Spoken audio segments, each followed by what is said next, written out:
இந்த வருஷத்திலே தேவன் நமக்கு செய்ய போகும் காரியங்கள் பயங்கரமாயிருக்க போகுது.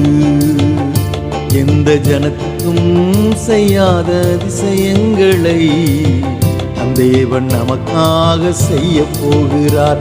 இந்த வருஷத்திலே தேவன் நமக்கு செய்ய போகும் காரியங்கள் பயங்கரமாயிருக்க போகுது. எந்த ஜனத்துக்கும் செய்யாத அதிசயங்களை தேவன் நமக்காக செய்ய போகிறார்.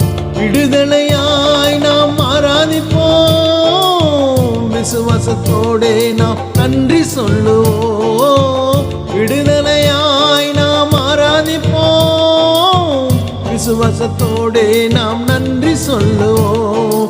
நன்றி நன்றி நன்றி ஏசையா.